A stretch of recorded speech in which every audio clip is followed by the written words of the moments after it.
Hello, and welcome to Controller Culture, where we break down the games that shape the way we play. Today, we're tackling one of the most fascinating debates in modern gaming.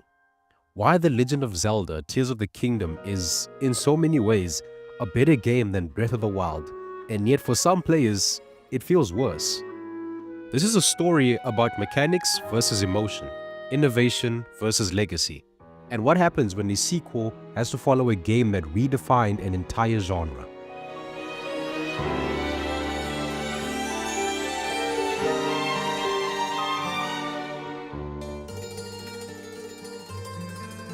Let's start with the obvious. Breath of the Wild was a once-in-a-generation game.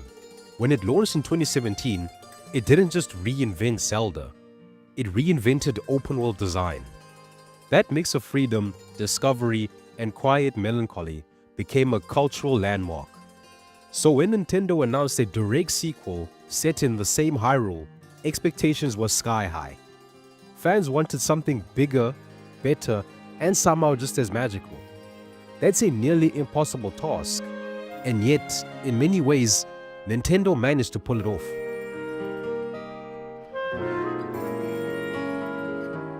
Mechanically, Tears of the Kingdom is almost undeniably superior.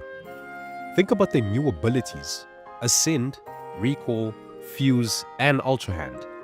These abilities completely reshape how you engage with the world. Ascend lets you pop through ceilings and mountains in ways that feel like cheating, which I think was the goal, as climbing a mountain was like a big feature for Breath of the Wild. Recall rewinds almost all physical objects in the overworld, whether it be a torn fragment from a sky island or a rock thrown by a bokoblin. Fuse takes a normal weapon, shield, or arrow and either reinforces it, makes it stronger, or gives it some unique attributes which doesn't always just help with combat, but has special uses outside of combat as well. And Ultra Hand? Besides the really obscure reference to a toy Nintendo made in the 1960s, it's basically Minecraft inside Zelda. The ability is fueled by imagination. Then you add in the Zonai devices. Fans immediately started building flying machines, tanks, mechs, contraptions so wild that even the developers probably never imagined them. It's pure creativity unleashed. A Hyrule where the playground belongs entirely to the player. And on top of that, Nintendo layered in two massive new realms, the Sky Islands and the Depths, which transform exploration into vertical adventure spanning 3 layers of the world.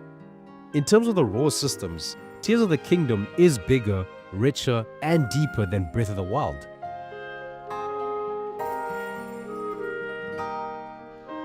But here's where things get complicated. Because while the mechanics expanded, the geography didn't. At least, not entirely. Tears of the Kingdom reuses the same map as Breath of the Wild. Kakariko Village is still Kakariko Village. Death Mountain is still Death Mountain. Sure, there are new ruins, collapsed landscapes, and story-driven changes, but the bones of the world are familiar. For some players, that's exciting. It's like coming back from your childhood hometown after years away. You recognize landmarks, but they've changed. There's nostalgia, but also surprise. From others, it's deflating. Exploration doesn't feel as fresh when you already know where the key locations are. The thrill of seeing Hyrule for the first time is something that can't be repeated. And when the sky and depths are built as mirrored layers of that same geography, the sense of deja vu only grows stronger. This is where Tears of the Kingdom's brilliance become a double-edged sword. It's a bigger game, but not always a newer one.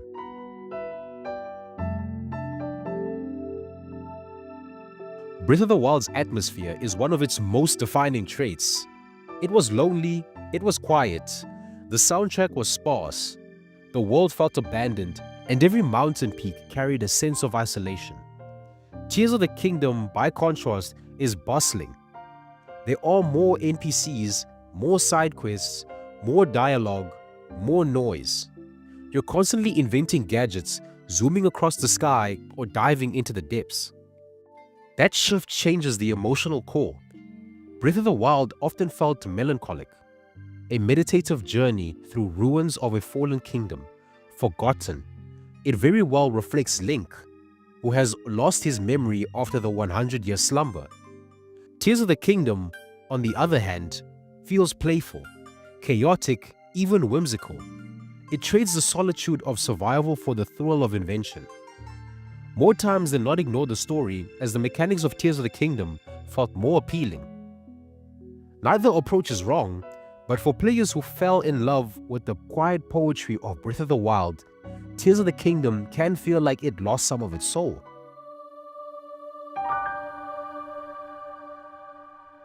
Breath of the Wild told its story through fragments, memories scattered across the world, slowly piecing together Link's past and the fate of the champions. It was understated, almost haunting. It wasn't the most engaging method of storytelling, but for Breath of the Wild, it made sense.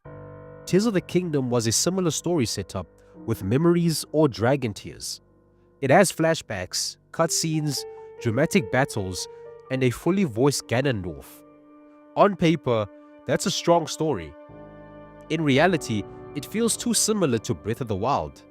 If they'd made the storytelling differ slightly from Breath of the Wild, it would have received so much more praise. More so, cutscenes repeat information. Some characters act like plot devices than real people.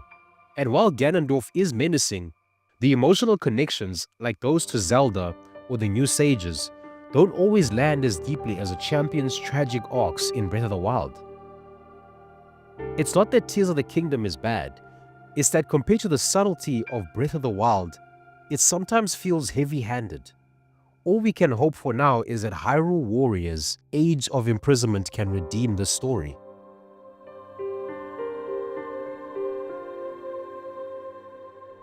This brings us to how players actually engage with these games. In Breath of the Wild, you might spend half an hour climbing a mountain just to see what's on the other side. That act of discovery was the reward. In Tears of the Kingdom, you might spend the same half hour building a hovercraft out of fans and rockets. The joy comes from invention. But invention can be exhausting. There's so much to do. Shrines, depths, side quests, gadget building, car puzzles, armor upgrades, that some players feel overwhelmed. Where Breath of the Wild gave you space to breathe, Tears of the Kingdom constantly tries to grab your attention.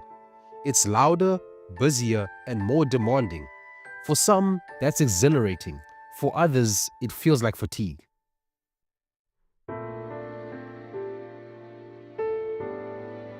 Tears of the Kingdom isn't just competing with itself, it's competing with the memory of Breath of the Wild.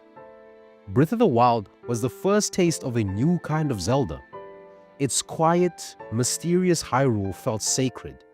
You can only experience that kind of first once. Tears of the Kingdom can't replicate that magic, and it doesn't try to. Instead, it offers something different, a sandbox of creativity, a more expansive and playful world, a game that tried its best to never limit its players. Whether you prefer one or the other often comes down to what you value more, the solitude of exploration or the chaos of invention.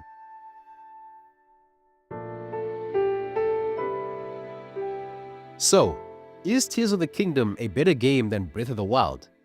In terms of systems, mechanics, and sheer scope, yes, absolutely. But does it feel better? Well, that honestly depends. For many, Tears of the Kingdom's reused geography, busier tone, and less subtle story make it feel less magical than its predecessor. For others, the sheer freedom of building and experimenting makes it the most fun they've ever had in Hyrule.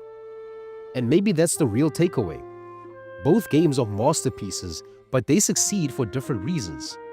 Breath of the Wild gave us silence and awe. Tears of the Kingdom gave us creativity and chaos. Together, they represent two sides of Zelda, and two sides of how we, as players, experience wonder. Thanks for watching our retrospective on Tears of the Kingdom and Breath of the Wild. If you enjoyed this deep dive, make sure to like, subscribe, and let me know in the comments. Trust me, we do read all of them. Which game captured your heart more? Breath of the Wild or Tears of the Kingdom? I'll see you all next time.